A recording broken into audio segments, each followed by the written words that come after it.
It's Mark Husson's Astrology Hour. Time for you to expect something wonderful.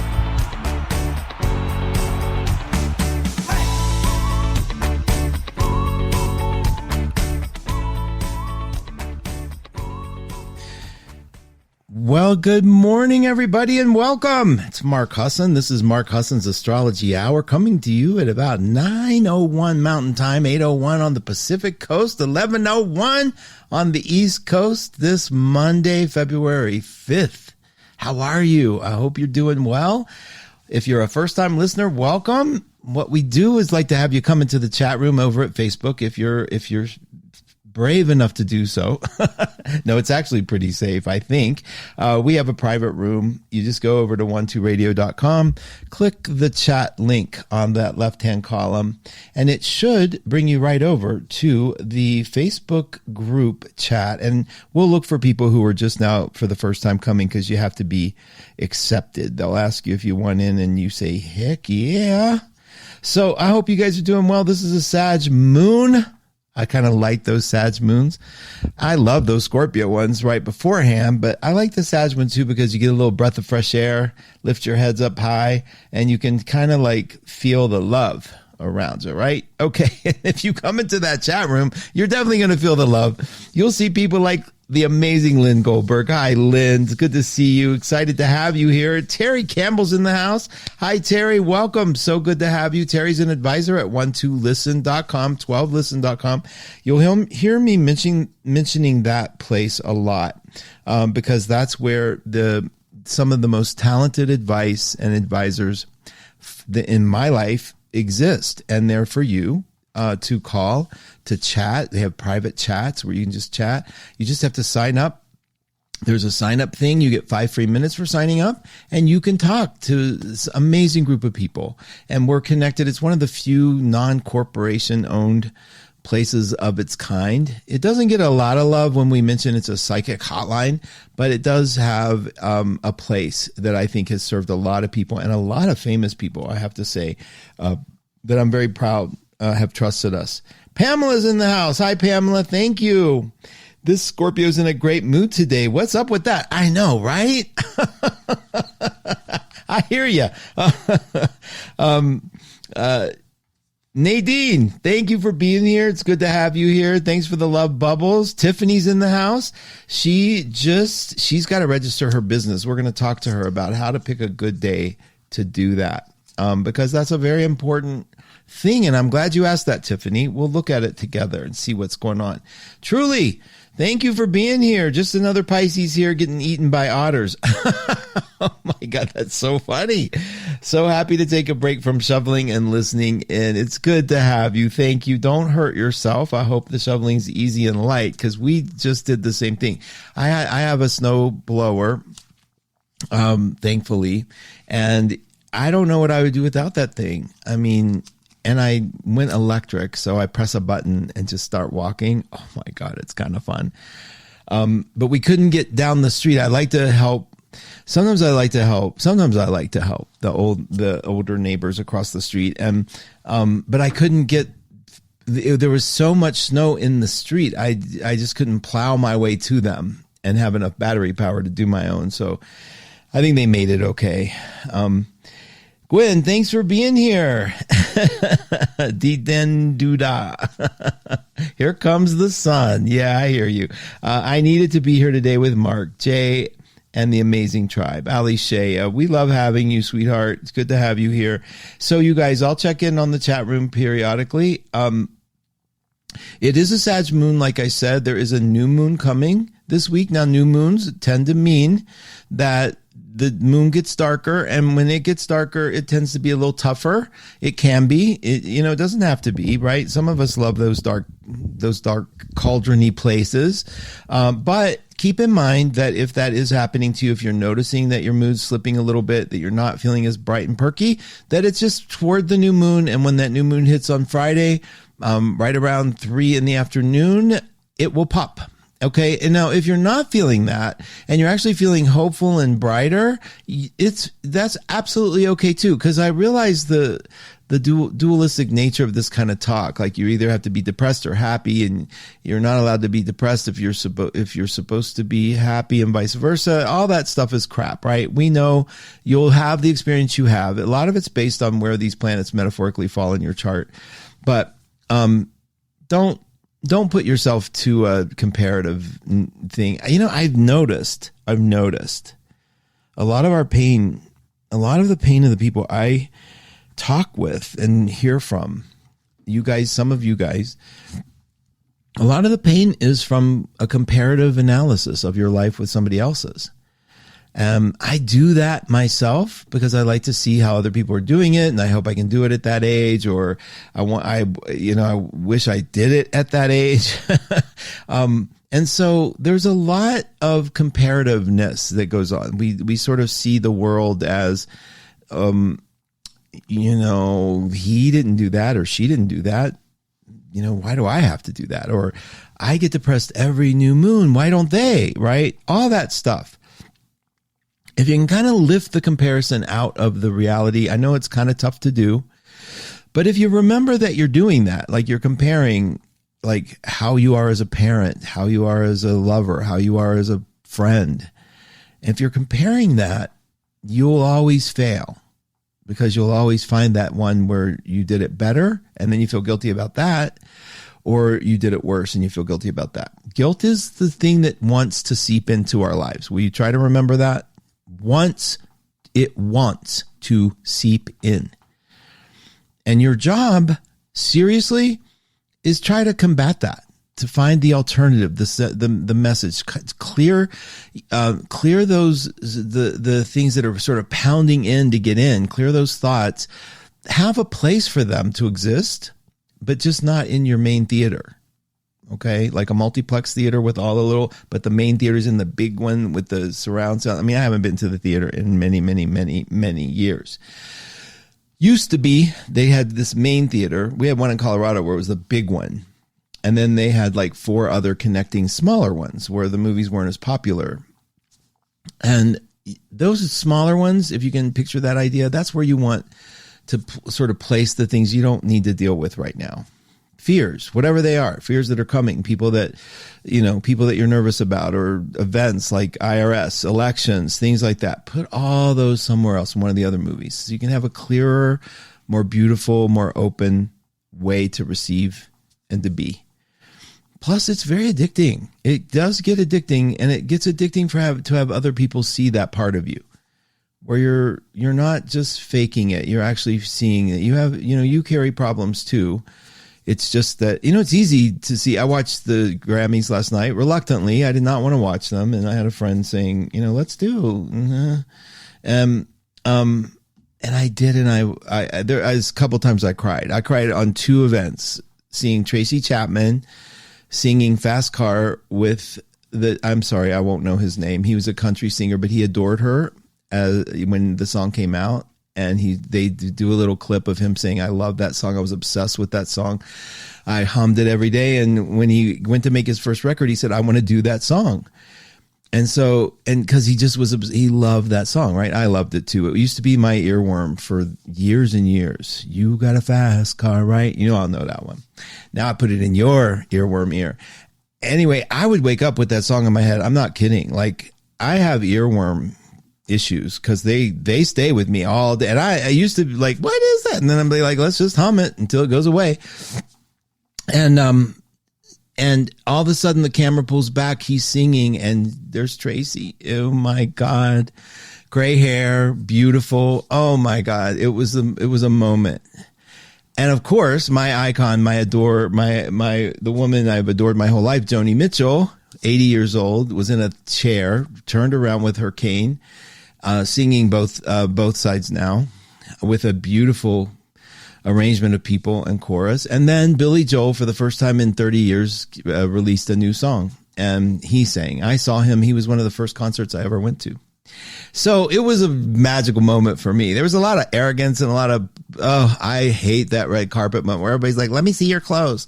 I can't deal with that part. I can't deal with some of the pretentiousness of some of the people who won. I was like, you so make me sick. I'm sorry. But anyway, I'm digressing, aren't I? But there were moments where I realized like you see this sort of passage of time, and you see the sort of importance of trying to take in these moments, these everyday moments, and make them what we can make them. Now, I don't want to forget, Tiffany, let's talk a little bit about, you're ready to do a business, right? You're ready to resubmit your business in to certified. So a couple of things you look at is the birth of the business, for sure.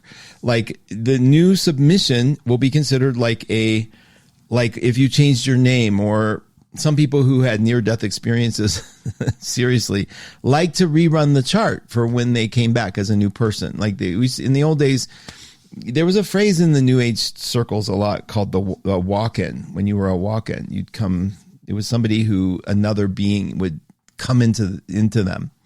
I personally always saw it a little bit as denial and, subjective, somebody needing to get a new start and shut off a certain part of themselves. But in some cases, there seemed to be a true change. And so people would like to run their birth charts for that. There was also a phase, and probably still exists, where people would run a chart for not the moment that they took their first breath, but the moment they were conceived. Now, there is a rule of thumb that seems to be pretty accurate here. Tiffany, I promise I'll digress back to you. Progress back to you. But there was a thing that had, the night you were inseminated, if the moon was in an air or fire sign, it will be a boy. And if it was in a water or earth sign, it will be a girl. And we would have couples randomly would check, and it would seem like 100% accurate. I mean, it isn't, I'm sure, but it was like a rule of thumb that astrologers used to use in the old days. Like the day mommy and daddy went home and hooked up, wherever the moon was that day, if you got pregnant, that would determine the sex of the child. Isn't that interesting? Okay. Sorry for the barking, but I've learned just to not go after them about it, except to scream really loud when I mute it. If you hear me mute for a second, I'm screaming at the top of my lungs, shut up. Okay. So let's see. When you're starting a business, and we had Marilyn from the Mercury Cafe. She was a dear friend of John's. They go way, way back. And she had she was opening up one of the famous restaurants in Colorado, the Mercury Cafe. We love the Mercury Cafe, still do. But she wanted a consultation on when the best time to open it. But she was an astrologer, but she so trusted, everyone trusts John. He's just, John's just good. And so she wanted Jupiter in her eighth. She wanted, when she launched the new business, now this is same as Tiffany's story. She already had a restaurant. Now she was incorporating. They moved it to a new location, and they wanted a time to open, like the time to open. Now, this is a little different than when you register it with the state, blah, blah, blah. This is when you put the open sign out. So she wanted Jupiter in the eighth, the money from other people. That was going to take place at 8. It was going to take place at 3 in the morning in the eighth house, Jupiter in the eighth, 3 in the morning, 3 a.m. And she did it. She opened, she said, special astrological opening, 3 a.m. Years later, she ends up selling it for several $million and still goes in and runs the place. She so reminds me of Joni Mitchell. She walks in, she has I see her with a staff, and she's like moving people out of the aisles because they have plays there and everything. So her thing was, the astrological opening, when you're going to open for business. Now, Tiffany is going to just re-register here, it sounds like. And you can correct me if I'm wrong, Tiff, but you're going to submit, your document that make you a legal entity in the state you're in. So a couple of things you do with that. And we could do the thing where if it's the kind of business that it is, and it's about receiving money from others, then you put that Jupiter in the eighth house. Not a bad idea, right? However, and Jupiter right now is in Taurus, which is a beautiful time, Tiff, to register because it's longevity, right? Even though Uranus is right there, which is still good, it just means the type of business is different, right? It's active, it's alive, it's unusual. And I don't know if it is what it is or if it is, but, and I better hit refresh. Tiffany might be screaming at me right now. Okay. No, I think, let me see. Hold on. I just got to make sure. Tiff, I'll come back and check. Don't panic if you can't get to the computer, if you're not saying anything. Okay, let me just do this here. There we go. Okay. Hi, Laura. Hi, Chris. Fast car I used to sing when I was cleaning hotel rooms when I was going to college. Oh, I love stories like that. Joni was iconic. Still is in a way, right? Denise, that's so cool. Good to see here. And Tracy Chapman. Oh, that's so cool. Hi, Deep Soul. Good to have you here. Jennifer Lakshmi's in the house. Hi, Jennifer. Suzanne, excited to hear you live today. Please tell me more of this wonky energy ride. My January 22nd Aquarius self. Oh, she has a birth. Oh, you had a birthday. Is feeling it with the Aries. Okay, gotcha. Got Aries moon, Scorpio rising. That's perfect. We'll talk about that. Okay. I feel bad because I'm going backwards and saying hi to you guys. So when you're launching a new business, when you're doing something new, when you're getting married, the same thing applies. When you're looking at the future to see what's going on, check two things. One, what that chart itself looks like that day. Is the moon void of course? I know that a lot of you love void of course moons. Mark Husson says for himself, I don't want that moon void of course when I incorporate anything. I don't want the VOC moon. And that you can look on the PowerPeak at markhusson.com. The keyword this week is, the password is dragon. Get in there and see. It'll say, if it has two signs by the moon in Gemini / Cancer, it means it's going to go void of course. And underneath I put when the moon goes void of course, and it'll have the times for you. But that's me. I don't like to incorporate anything under those VOC moons. I also look for that chart itself. How are the planets getting along in that chart? The actual chart. Like if I look at the new moon coming up, and I sent that to everybody. So please get on the mailing list at 12house.com. Just get on the mailing list. You can figure it out. You can see the chart for the new moon, and you look at those planets. Now let's pretend you were going to launch on this new moon.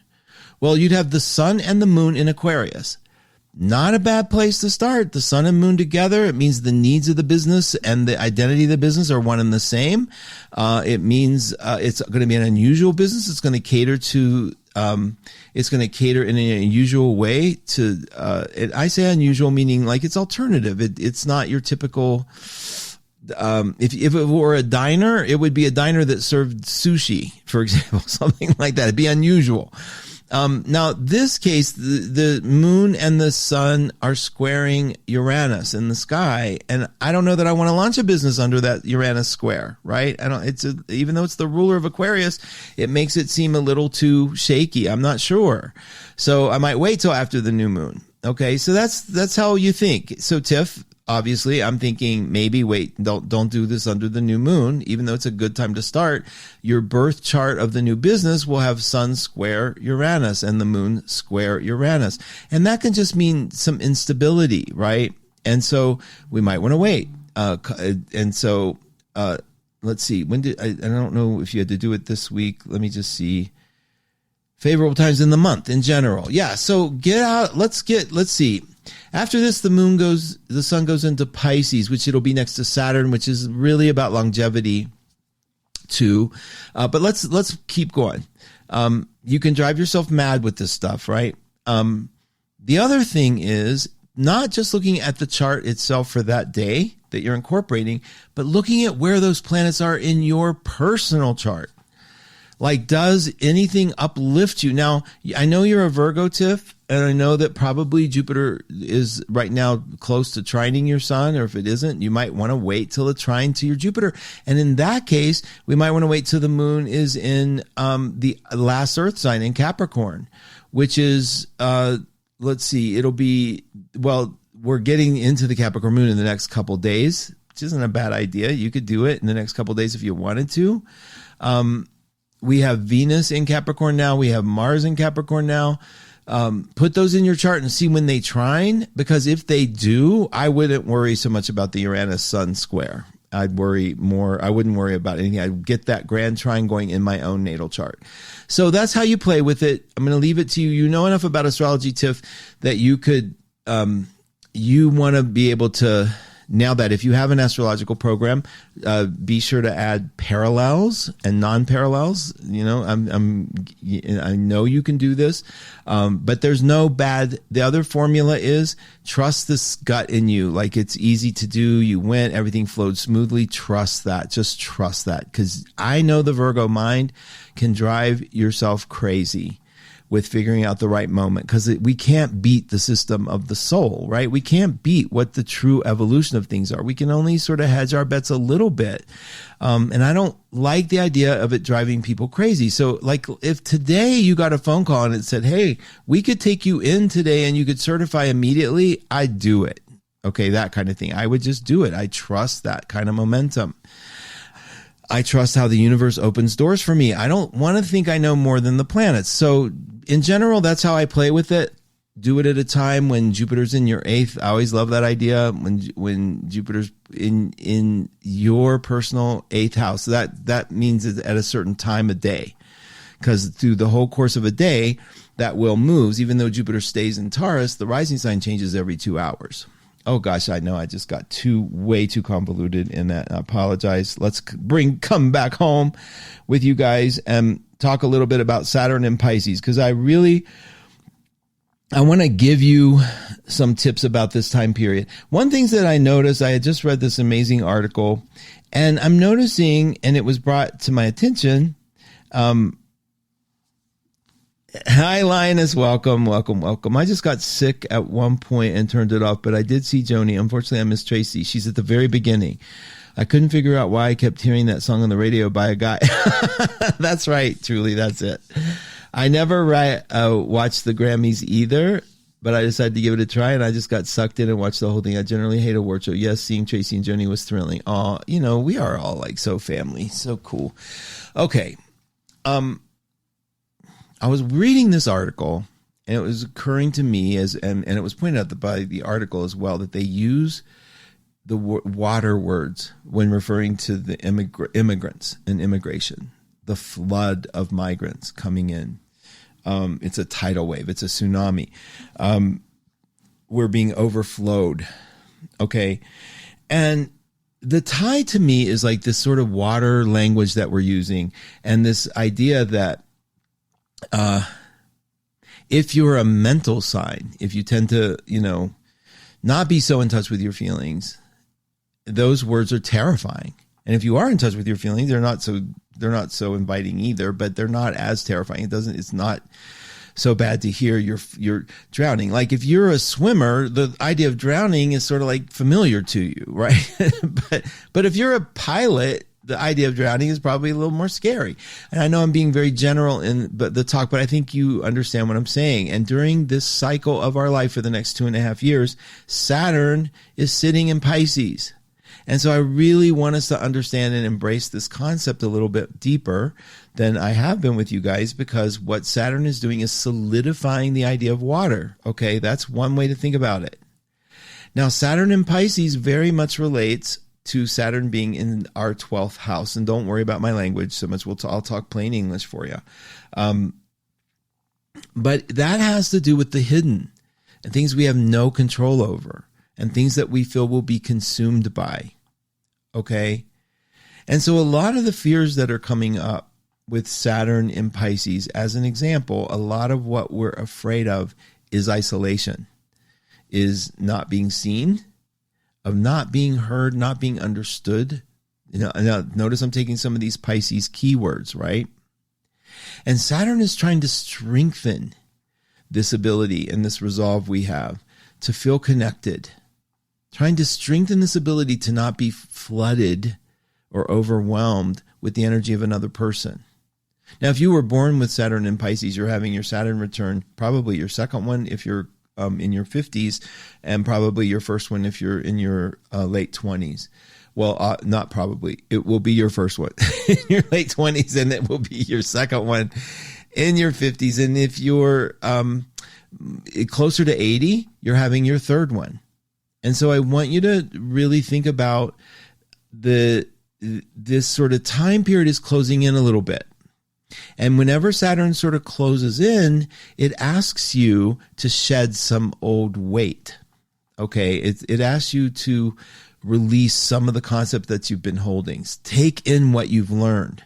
Take in what you believe to be true. Take in what you've understood from these lessons that you learned over the past 29 and a half years, and discard what isn't working anymore. So for a lot of Saturn and Pisces people, it was this thing about I am alone. I am alone. And many of you have learned to take in a certain kind of understanding of spirituality, like you're never alone kind of thing. Many of you have learned to do it with your work. Many of you have learned to do it with your volunteer work, etc. But the feeling of isolation is huge. If you're a Pisces moon, a Pisces rising, Saturn in Pisces, and any personal planet in Pisces, the feeling of or Virgo. This is the important thing about Virgo, that they're experiencing this isolation through an opposition. Like where a lot of Virgos during this time are going to be questioning their motive, what they're doing, where they are. And it'll look like those questions are being prompted from an outside source. Because in an opposition, it's always about the opposite, something else outside of us. Now, so wherever Saturn ends up in your chart, like right now, wherever it is in your chart, that's the stuff where it's solidifying. That's the area of your life where this stuff is solidifying and becoming real. And because it's in Pisces, it's weird. Pisces. There's no argument that you guys are weird, right? I mean, wherever we have Pisces is weird. And the reason I say weird is like, show me two Pisces that are the same. Show me two Pisces that haven't been sculpted and molded by different influences so completely that they don't seem like they fit any stereotype. And you know I love you, Pisces, so this is the attack-free zone. You get to let me be funny to prove a point without being offended. I've offended so many Virgos I can't even tell you in the shows where people would be like, "Forget, I'm never listening to you again." It's like, okay, sorry. So the idea being that wherever you have Pisces is where you've been sculpted by something else. Okay, and it's a big something else. It's not just something that it's not just this small thing. It's something that really changes you. It's something that every part of your life that has Pisces in that house is going to be, you can see the influence of it. You can see the importance of it. And so I'm refreshing while I talk. I'm so sorry, but I have to refresh because this is where I think people you're welcome, Tiff. This is where people will ask, and I want to guide you all really closely in this because I can feel the energy deepening. I can feel us going into this zone. The Pisces area of our life has been dissolved by Neptune. Neptune is the ruler of Pisces. It's been there for 14 years, almost. Maybe it will be 14. It'll be just about 14 by the time it's done. It's at the late degrees of Pisces right now, and it's dissolved a lot of us, a lot of our boundaries. It's given us creativity. It's given us energy. It's given us new drugs. And Saturn's coming along to clean up the mess, to make sure we put these pieces together where they belong.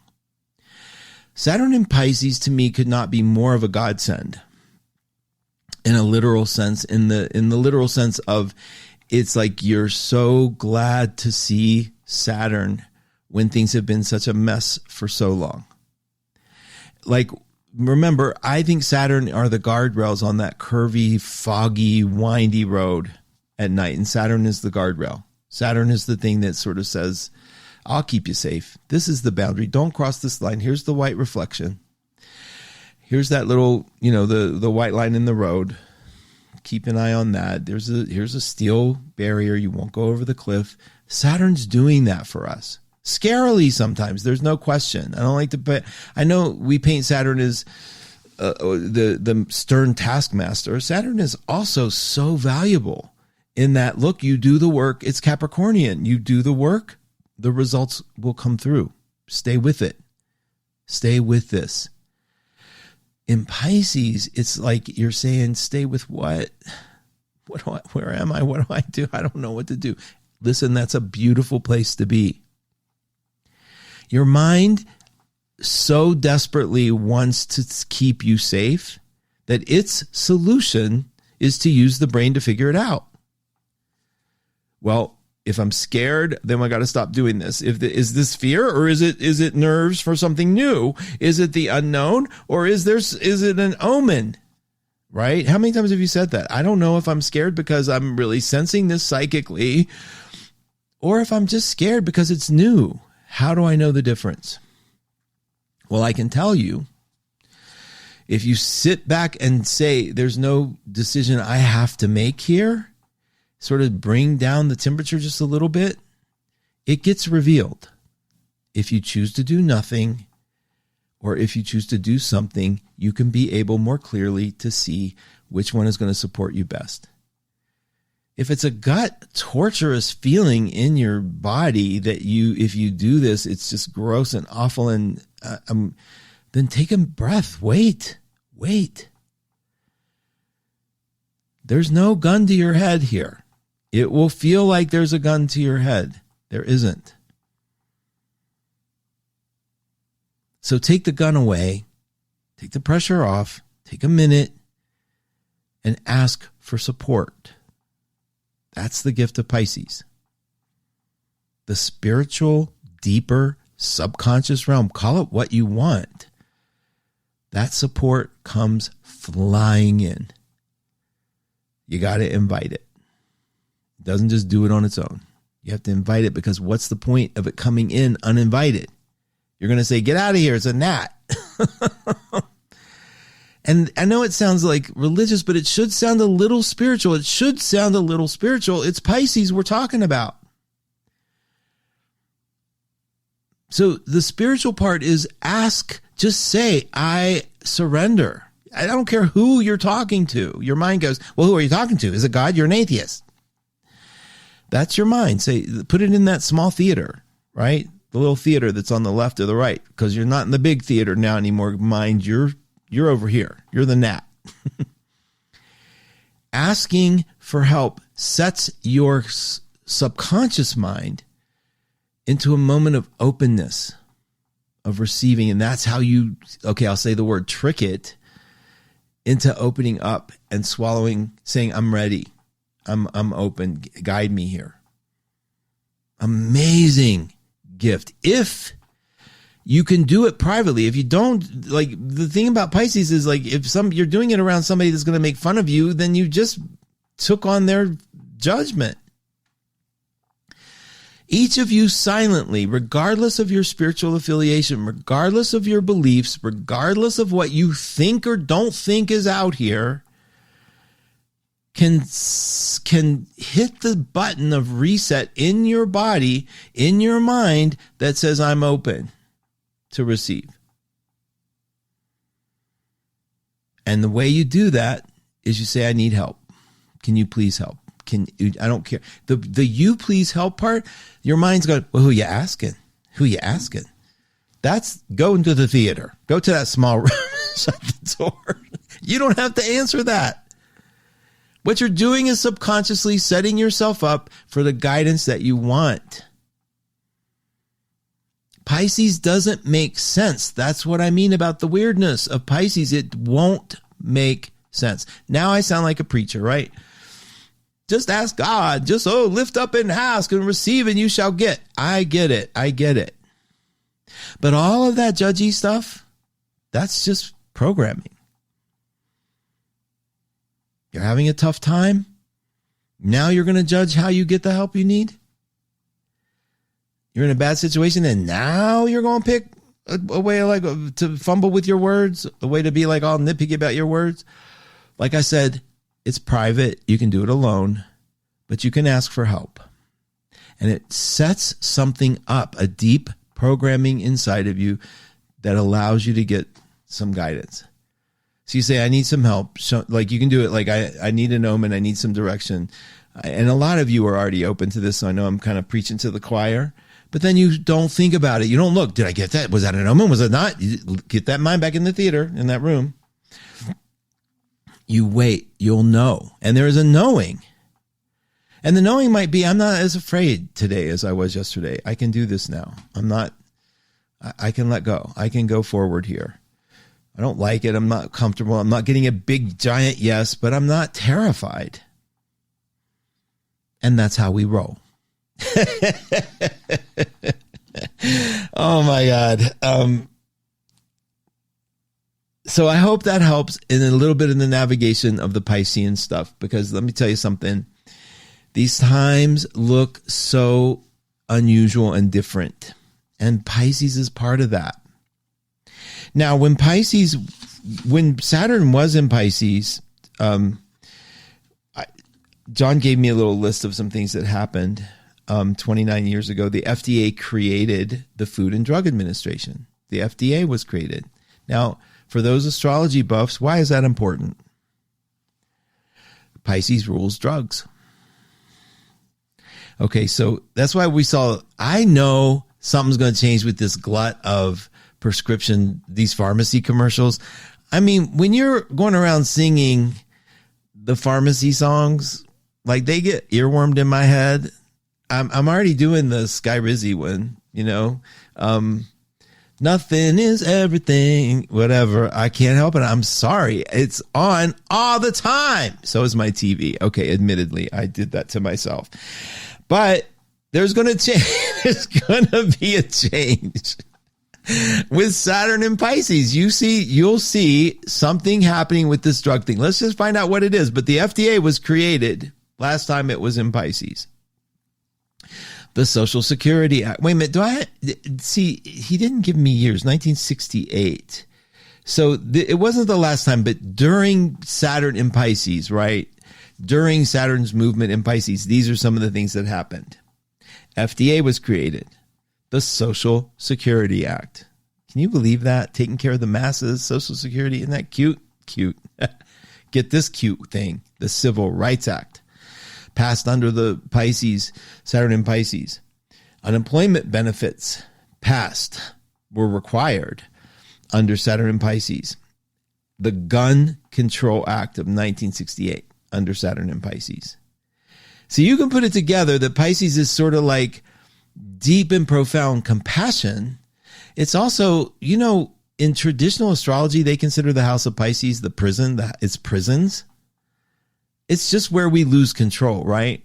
So we've lost control. We put a Gun Control Act in. We've lost control. We put the Civil Rights Act in. We've lost control. We have a Food and Drug Administration who has lost control and letting these pharmacies be all over the air. It's a joke. It's a freaking joke. And if it doesn't ring how much power and how much money these pharmaceuticals have, because think about it, all they do is really fast read at the end all the things that can kill you about their drug. It's really fast. But the top part is this woman singing on a merry-go-round. She has a little pill that gets her A1 down. Oh my God, help me. When they get in your head, it's crazy. It's Piscean. So Saturn just went in there, and that means if you're a water sign, you're getting an extraordinary amount of support now because you have been confused. I'm speaking as one. You have been confused. Life has been like a dream. Like, I don't know why I'm doing the things I'm doing. And then Saturn will come along. Saturn's come along and say, I'm going to build you some guardrails. You'll see what you're doing and why, and you'll know. So keep that in mind. Saturn is our friend, especially now. Now, also, remember, we got Pluto sitting in Aquarius, brand new. You Aquarians, I hope it's a nail biter, man. It's going to be there for a little bit. And then right around November, it goes back in to spit out the last bit of junk of Capricorn. And Then we go forward forever for 14 years anyway, for Pluto being in Aquarius. But during this time, Aquarians, Mercury is in Aquarius. Mars is only 3 minutes away. So we have to look at this. Mars is coming up into Aquarius. It's at 27 Capricorn. Let's give it a degree a day, maybe 2. So within 4 or 5 days, right after this, I'm looking at the new moon. So the new moon is Friday. So I'm seeing by next Tuesday, Mars is going to be on Pluto. It's kind of a warrior aspect, right? I mean, it is sort of, those are two very, very, very powerful planets coming together. Now they do it once every 2 years, 2.5 years. But don't be surprised if there is an overt declaration of some sort of attack or war. I'm not talking world war. This is a very fast moving planet. I'm just talking about, let's pay attention to see how Mars and Pluto are going to interact. Let's just pay attention. We already are in that sort of striking at the, is it the Yemen that we're striking at? And we're talking about Iran. So there's a lot of talk. It's a lot of escalation stuff. Now let's see when Mars hits that, if it's a de-escalation, like, okay, we built up to it and it's done, or if there's something else. But this is a learning for all of us. And if I gave it my best thought, I'd say it's going to be a little of both. It's going to be a cease, an end to something, and also a new something. I think it's going to be a little of both, honestly, because get this, Venus is coming right behind it. So we're not too far apart from these planets. It looks like war, then it looks like peace. Okay. So I don't want you to get afraid, because I'm not at all of this. This doesn't unnerve me one single bit. To me, it looks like, well, and we have these transits all the time. But this one particularly with the 0 degree point, so it's not as strong as a 29 degree point, but it's close. So we'll see what happens. But I want you to pay attention. Let's see, like Monday, Tuesday, Wednesday next week. See, as we're getting closer, and maybe the new moon will spark some things too. But it's just good to be aware. And all I want you to do, for my sake, is make note. And see if you can stop any of your mind jibber jabber about, oh my God, this is what it means. Because to say this is what it means you think you know more than you do. Okay, just pay attention, note it, and we're going to talk about it Monday. We'll be here next Monday to talk about the closeness of these two coming together and see what happened. And I'll help report the news to you in a generic way. I don't like to bring the news into my show. I actually hate doing that, because it takes away from the magic. It's too real. Like, I don't want that stuff here. I want you guys with me. I don't want that stuff with me. Okay, let me check on you, see how you're doing. There we go. Okay. Okay. I don't want to. Okay, there we go. Perfect. Okay, so Audra says Saturn in Pisces, Sun in Pisces, both in the 12th. Oh, Audra, that's great. I love that. So I'm assuming you were born with both in the 12th. That's wonderful. So you're having your Saturn return. This is and Neptune sitting on my Venus in the 12th now. Wow, that is so cool. So all of the 12th house stuff, I think you're like a radar antenna. This is totally like, this is a time when you have access to information that you need. You particularly being able to say, let me know, give me the guidance. That's a beautiful time. Congratulations. I think it's very amazing. Sarah, I have Pisces in most of my 9th. No planets. Okay, so the Saturn up there, restructuring what you believe, what you learn, a time of like, this is, see if you're not learning new things. See what travel's doing. See any of those issues that have to do with Sag, how they're kind of bringing in a structure and a solidarity, a solidification. I think what made this year's Grammys is the connection between generations. Very good, Nadine. That's a very good point. Terry says she loves Saturn in Pisces. Reality arrives as a touchstone after the endless Neptune deep dive. Amen. What is real for me? Yay. Great stuff, Mark. Terry, thank you. I love your perspective. Karen Erickson. Another resident Virgo in the house. Hi, Karen. Good morning. Exciting changes in my healing business this week. She has her North Node 21 Pisces in the 10th. And she had to ask for help with this. Let me see. I'm signing a contract Wednesday. I had to tell one person to go. So wait a minute.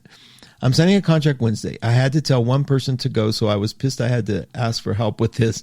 And my best friend Scorpio just joined me. We're both Cancer rising. She has a Libra moon, and I have Sag. I'm so excited. FYI, my Saturn is 8 degrees Taurus.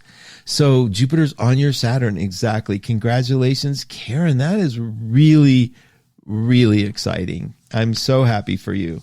Thank you, Jennifer. I hug back to you too. Jennifer's over at 12 Listen as well, you guys. You know she had the show before mine. I adore Jennifer. Joni, thank you. I am a Pisces sun. Thank you, honey. That is so sweet. That is I don't read the compliments out loud because I get all touched. And I think that people will realize that drugs don't really help them. Ooh, you think? Maybe but we keep coming out with new ones that they think will, right? But maybe you are absolutely right, Ann. Maya, good morning, Mark and friends. Hi, Maya. Jackie, go ask Alice. Jackie, you always give me cracked. Go ask Alice. Yeah, I know. Love being here with you all. Oh, thank you, Jackie. She says, Mark raises the vibration and gives us perceptions. Thank you, sweetheart. So, we're all in this drug culture. And that's the other thing. I mean, you notice like the new legislation, they're looking at legalizing pot on the federal level. Forget what you believe about it. Just forget all the judgments that want to come up. Oh, gateway or whatever. Just get the facts and bring them to your astrology, right? I mean, we got to just stop. We'll have an opinion about everything. It's the first thing. But then when you hear the other side, you're like, oh, I never thought of that. Right? Well, yeah, because your first thoughts took over everything. Okay, so looks like y'all notice a couple people in the room, both Virgos, by the way, talking about new business. Why are Virgos having that happen? Anybody have a question? Raise your hand. Saturn and Pisces could be opposing the Saturn and Pisces. What else? It could be Jupiter in Taurus trining all that Virgo Earth. It could be that we have Mars, Venus in Capricorn, Uranus, and Jupiter in Taurus, and the third leg of that trilogy is Virgo. But Virgos aren't the only ones succeeding. You know who else is? You. Every single one of you. That's the hope that this new Aquarius new moon brings us. This hope that there's fresh new okayness. There's an overlord. There's something connecting us all. An overlord of energy, meaning sort of like the thread that connects us all. And we see this big ball of light between all of us. You can do it. You can do it. You can actually let yourself have that momentary visual. I get so afraid of offending people who have no belief and then offending the people who have too much of a belief. And, so they're, whatever. And that's why I always say you'll just have to forgive me or get offended. So if you look at the new moon coming up, I want you to remember a couple things. It's Friday. If during that Capricorn cycle of the moon gets a little heavy for you, just remember there's relief in sight. It's coming. It's coming. The Sag moon is all day today. It starts going into Capricorn later. And I'm not giving Capricorn the bad rap. I'm just saying because Capricorn takes off the rose-colored glasses a little bit and we're heading toward a new moon, it can feel a little more black and white. Let me just say that. And it might be amazing for some of us to have some black and white perspective and unhook from some of the deeper emotional things we've tied into. So keep that in mind as the week progresses. But when Friday hits, and Friday at about 3 o'clock in the afternoon Pacific, it pops. That's that new moon in Aquarius. Now, the old days, on the new moon, and in the new days, the pagans, I reference as the old days. The new moon was like right before it started gaining light. And the image of gaining light was receiving, right? I am receiving. So new moons were the time to ask for stuff, right? Because it's going to get brighter. It's going to get fatter. It's going to start waxing. It's going to bring in this wisdom. Okay. So on Friday, let's join on some magic. Okay. Let's join that. You guys remember to ask for something that you want. Be specific, be not specific, be open. More than anything, be loving. And if you don't know what to ask for because you have everything and you're okay and you don't want to limit yourself, ask to see gratitude even bigger. Ask to open your heart up to be able to appreciate so much of what's going on in your life. And right around 3 o'clock, it'll be a little after 3 o'clock Pacific time, 6 o'clock on the East Coast. You can light a candle, you can do whatever energetic, but take that minute. You can do it anytime in the next 48 hours, right? But you can't do it after that. No, I'm teasing. You can always ask for more gratitude. Take a minute and ask for whatever you want, as much as you want, whatever it is. And if it's, and I think what most of us are looking for is true peace of soul, true peace of mind. So you can say, I wanted this worry to go away. I want this strain that I'm carrying to go. Whatever it is, ask. And what is that? Creating a space inside of you that you're open to it. That's all. I don't care. Remember, we don't care. If you're asking God, if you're asking non-God, if you're asking the wall, if you're asking your brain, I don't care. Just ask. Or say, or plead, do whatever you do. But make it so you create a little divot, a little recess in your heart and your soul to receive. So you can get it. That's all. And let's join that we have some magic happen this week because of that. That'd be fun. I ran an ad. One of the reasons I'm so sensitive about the religious stuff is I have to run Facebook ads to keep us somewhat visible. And, you pay money, you say, da-da-da, and they go, who you want your audience? Well, I don't freaking know. People. People with problems are my audience, hopefully, because that's how we make, our money at 12listen.com. That's why I want you to support us, because that's how these people, these loving people have a perspective and they want to support you. So in that time, I ran an ad. I said, okay, yeah, people, it doesn't matter. Don't care the demographic. Well, there was a ton of Christian hate. I'll tell you that. And it's okay. I know that the brightest lights cast the darkest shadow, right?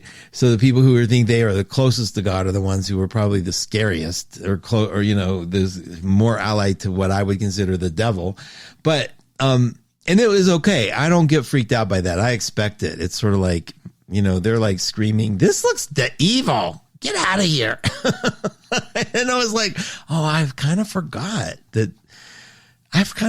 people like that were out there. Honestly, you get so used to the world and what's safe. And now I know, now you remember why we stay close to our groups, because it can look pretty mean if you're not in that group. Right.